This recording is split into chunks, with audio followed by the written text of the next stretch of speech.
Hello, this is Vlad and a new story from my channel, Amazing Stories. I'll take the cheapest nurse. I don't care who it is, she heard Masha's husband's voice.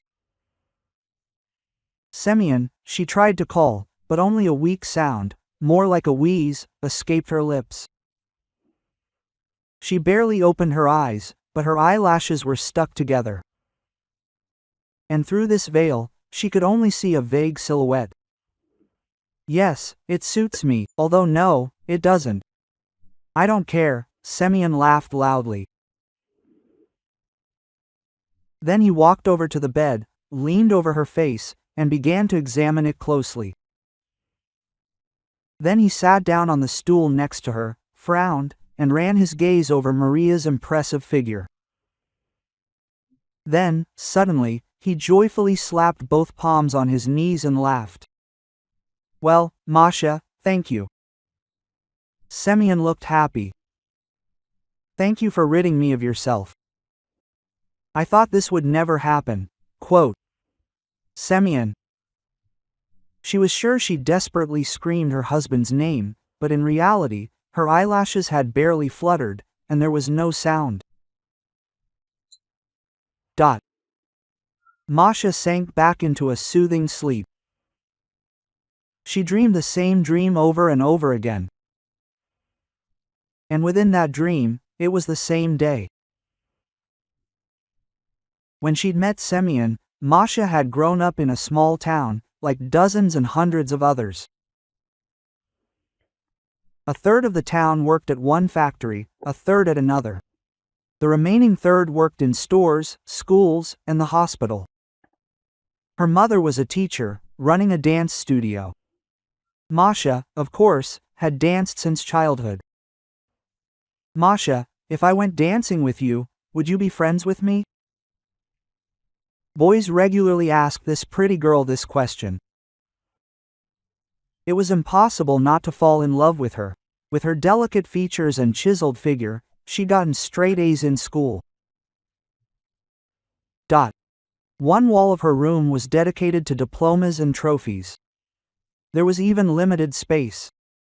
Well, come and we'll see, Masha usually replied. The boys were hesitant to come to the studio for fear of being called offensive nicknames. Instead, they frantically pounded the punching bag in the town's only gym. Then Masha grew up and went off to study in the regional center, not in dance, but in economics. She was the best student in her year and, naturally, graduated with honors. One day, on the street of the town where she now lived, Masha saw Semyon, a former classmate. He had also once followed her around, but she hadn't noticed him. But now he'd matured, his confident gaze bulging. He strode down the street like a tiger about to pounce. Masha didn't recognize him at first, simply staring at the handsome man. Masha, is that you? Semyon lazily removed his sunglasses with a theatrical gesture and looked her over from head to toe. Then he clicked his tongue. What a beauty you've become. Hello, she replied, confused. Listen, I have an hour free, maybe we should go to a cafe? Quote, Semyon suggested, taking her arm with a gesture that brooked no argument. What cafe? I'm going to finish my job, the girl tried to resist. Your job's still here, but the coffee might get cold. Semyon dragged her into some establishment and ordered coffee and pastries. Then they went for a walk in the park, then to the cinema. They chatted about everything. And Masha really didn't want to part. Only when it started getting dark did the girl agree. She had an interview today. When she got through to the employer, he said the position was already filled. Masha was confused, because she needed this job. And then suddenly she got a call from an unfamiliar number. Hello, are you talking about work? She asked for some reason. What work, Masha? It's Semyon. Listen, let's repeat yesterday's walk. I don't think we finished talking yesterday.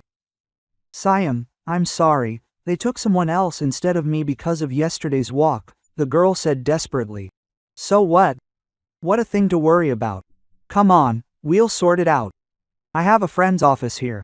If anything happens, there's a spot for you, Semyon promised. And he's your dancing teacher, among other things. Anyway, come on, I'm waiting. Quote.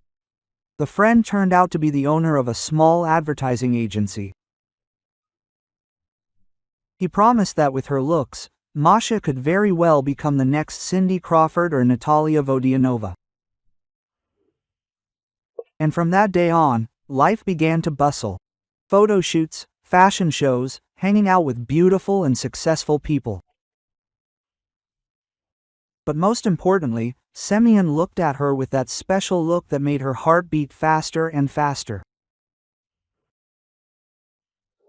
Masha, it wasn't for nothing that I waited for you all these years, the guy whispered in her ear, and she literally melted in his arms. Siam, maybe we should live together? You can practically read my mind. But the dream didn't last long. At one of the shows, Masha saw from the catwalk how her almost husband was talking to a stranger in a dress so unbearably green that it was impossible not to notice her. And he was even gently stroking her hand. But there was another detail that Masha noticed and which now gave her no peace. A scarlet scar running across the stranger's cheek. Soon, she turned and left. Semyon, who was that? Masha asked sternly. Who, the one in the green dress, or what? Yes, the one you were stroking. Oh, right, that's my ex-wife. Were you married? And why did you never tell me? Why, we haven't had anything in common for a long time, Semyon answered rather harshly. And why did she come? She asked for money. She was used to me paying for everything she wanted. She didn't work while we lived together. You're a different story. You're a real hard worker. People like you should be held up as examples. Where did she get that scar? Oh, it's a long story. Listen, why do you need this? Forget about her. She'll never be in our lives again. Masha moved in with Semyon, and they began a wonderful time. Or rather, it was a wonderful time for the first 3 years. Then her son was born, and Masha suddenly gained weight. She was so absorbed in motherhood that she didn't notice how, instead of a neat haircut, a disheveled bun appeared on her head. Oversized hoodies gave way to tight dresses, and photo shoots and presentations gave way to development centers and playgrounds. You know, girls, only now have I realized what a joy it is to greet my husband home from work, feed him dinner, take care of the house, and raise a child. Hot, she said to new mothers like her. Oh, Masha, don't flatter yourself. Men love not only with their stomachs, but also with their eyes. Her friend shook her head somewhat skeptically. So what? I'm still beautiful, Maria remarked, smiling at her reflection. Wonderful. When was the last time you went to a hairdresser? What about a manicure? What about a massage? It's been a while since you went to a clothing store, and when did you step on the scale? What does Libra have to do with it? Masha was indignant. You know, generally speaking, all women gain weight after having children. Well, yeah, I don't argue. I gained 17 kilograms myself, Elena said. But now they're gone. And it's like you're trying to hide in your fat. That's because you never got officially married.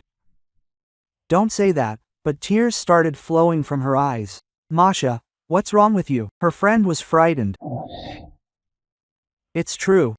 For the first time in a year, Masha burst into tears, like a girl. What's the truth? I didn't understand anything. I'm not interested in Semyon anymore. As the mother of his child, as a cleaner, a laundress, a cook, yes, but nothing more. Oh, calm down. And to be honest, Elena was scared by such revelations. She was sure that the beautiful Masha, even with a butt like a Kardashian, couldn't have any problems at home. No, really, he often doesn't come home overnight. He says he's going on business trips and hardly gives me any money. And everything the child and I need, I buy with my allowance and what my parents send. And there's also money for renting my apartment, but it's still not enough for us, my son. Semyon has a separate budget. He says, like, be glad I'm paying for the utilities. So, Marussia, calm down, her friend tried to get through to her. I don't know what to do, Masha continued sobbing. Or maybe we should go to a fortune teller, and she'll tell us what she can teach us. And now, lying in a hospital bed, Masha herself didn't know why she'd gone to the fortune teller. Of course, they were charlatans trying to scam people. But at that moment, she saw no other option. Don't be shy, sit at the table. The fortune teller sat with her back to Masha. The only source of light was a candle on her round table. Most of the room was plunged in darkness. It was so dark that it was impossible to tell whether the room was large or a closet. My name is, Masha began. No need, I know. And I know why I came too. I will help you. But before you accept help, think about whether you're ready to pay in full for it. I brought the money, everything is agreed, Maria replied, offended. I didn't mean money. The payment will be different.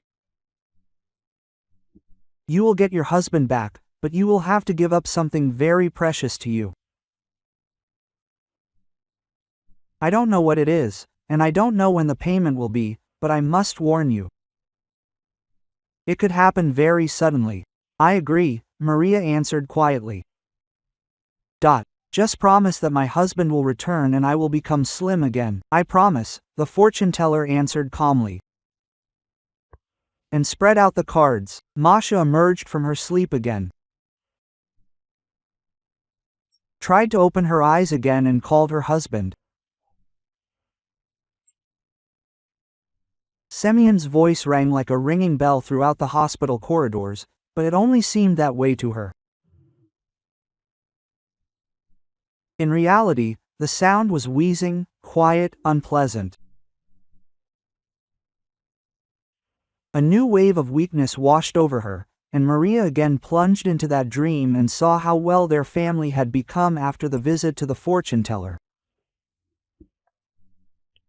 You're my chubby little thing. Semyon used to call her a graceful doe, but now, apparently, he was delighted with more rounded shapes and smooth curves. Quote, maybe we should fry some potatoes? Masha suggested. No, don't strain yourself. Listen, there's this amazing project. He's building a residential complex outside the city. Let's chip in too, buy a house, and raise the kids there. But where are we going to get the money? We'll sell your apartment. We don't live there anyway. And we'll buy a house. And we'll leave this apartment to our son. And Masha agreed. The apartment sold very quickly. Masha, you're the best. I've already found a house. We'll go soon, I'll show you. I hope you approve. Semyon was overjoyed like a child. Her soul sang with happiness. Everything was happening just as the fortune teller had predicted. She promised that they would have their own home, a life of love and prosperity, health and happiness. Oh, if only she could lose that extra weight. Literally a week before moving into the new house, Masha lost a gold pendant and chain. It was their family heirloom. It was passed down from her great-grandmother. She wore it without taking it off. Maybe the clasp came undone, or the chain broke, or this is the very same payment the fortune teller warned about. Well, then no pity, happiness is more precious. On their last good morning, Maria woke up very late. Her head ached unbearably. Her body ached, and her vision was double. "Sonny, what's wrong with you? You look terrible," Semyon asked worriedly. "Maybe she caught a fungus. I'd better not infect my son." Quote, "You and Vanyusha would probably be better off living in the new house, and as soon as I get better, I'll come to you." "Are you kidding? We won't leave you." "Well, yeah, and then we'll all be sick together." An argument, Semyon nodded. "Okay, wait, I'll take care of everything now." Half an hour later, he brought bags of fruit, medicine, sausage, chocolate bars, and even bought some shawarma. "Why so much?" Masha laughed and immediately started coughing. "This is so you don't have to get up unnecessarily. Lie down and rest." Quote. She really wanted to lie down and sleep.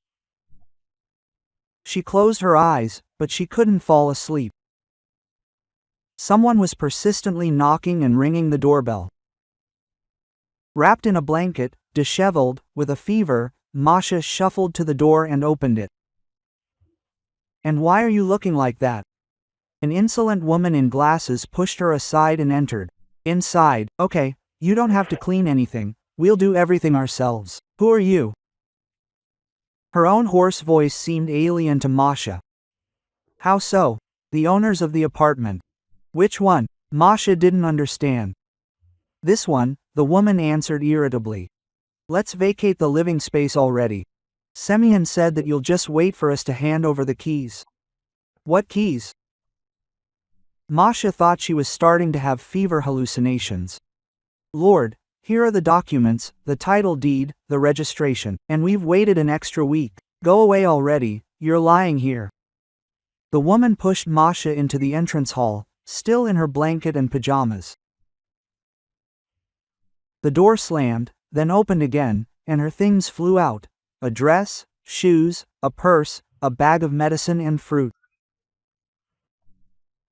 With trembling hands, Maria dialed her husband. He didn't answer. Her head was spinning more and more. She sank down on the step.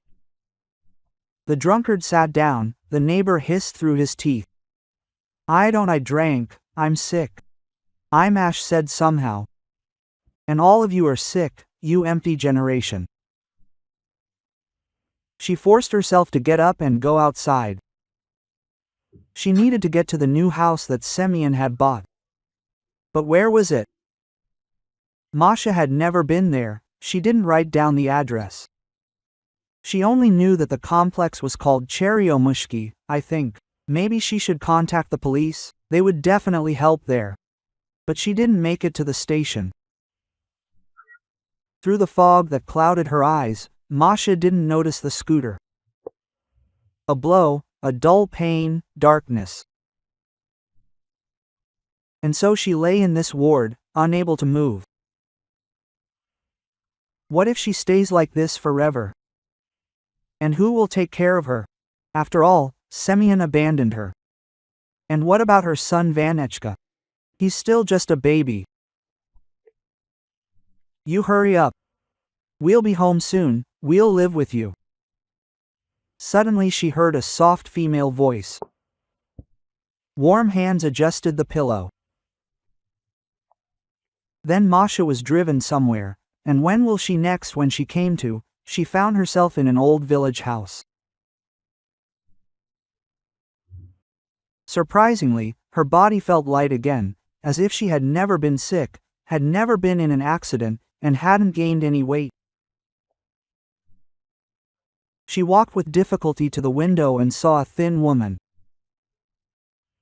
She was weeding a bed in a small vegetable garden. The woman turned to the window and happily waved at her. Masha awkwardly waved back.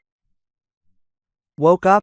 Well, this is the first time I've seen someone sleep for days on end. You only drank water. Don't you remember? No, and who are you? I'm Nastya. We don't know each other. Semyon hired me to look after you. Nastya. I think we've met. You have a good memory. Yes, we saw each other once at a fashion show. I came then to restore justice, Nastya smiled bitterly.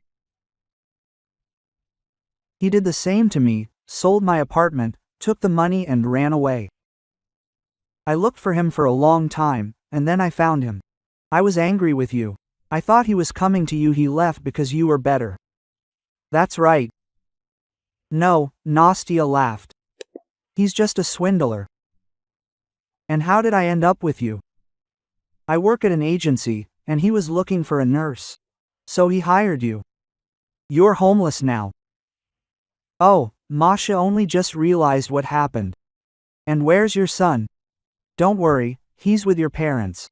I found them on your social media a long time ago. At first, they didn't believe that Semyon was a swindler, but when he pulled off the trick with selling the apartment, they understood everything. Don't worry, the new owners are their friends. But it was the cleaners who kicked you out of the house. They were just given the keys. No one knew you were home. And where did you get the scar?